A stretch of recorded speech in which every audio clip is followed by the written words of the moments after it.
What about candidates? I mean, how are they using these languages in their communication? Yeah, I went to Ward 2 in the northwest part of Markham. So there's 5 candidates vying for this councillor position in Ward 2. And I spent some time with one of the candidates, actually. His name was Ritch.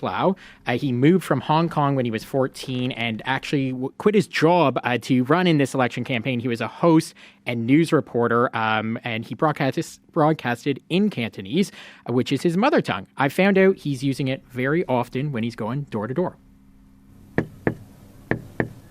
All right, and we're waiting again. Yes, I would say the ratio for door opening is about 30 to 50%. It really depends on the neighborhood. I'm getting nervous for you. There we go. Hello, good afternoon. 你好，你好。係，咁我係你嘅市議員候選人劉少麟。你係咪講廣東話？你係鄭國語啊嘛？廣東話你好，你好。我都係香港過嚟嘅，我14歲香港過嚟，我叫 Ritch. I have my platform on it. Okay, good. Yeah. So thank you so much for your support. Yep. Yeah, thank you. Thank you. Yeah, I knocked on the doors. I spoke English, Cantonese, and Mandarin.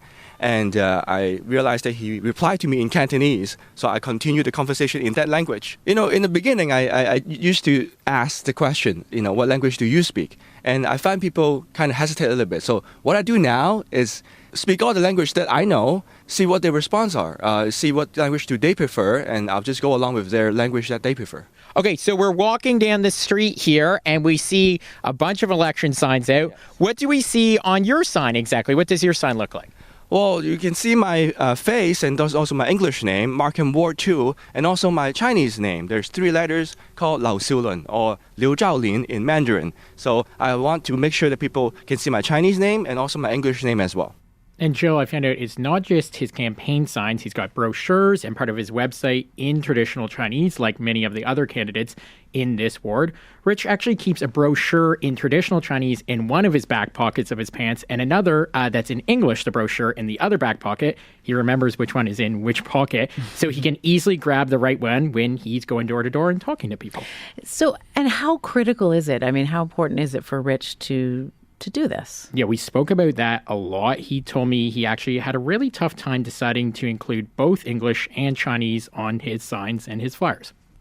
I don't want to be off-putting for English speakers when they look at the flyers to be like, oh, there's a language that I don't really understand. But I hope they understand on the other side of the story is that there are also minorities or other cultures of people who came to Canada, as I said, not too long ago, or they're seniors. They don't understand English very well.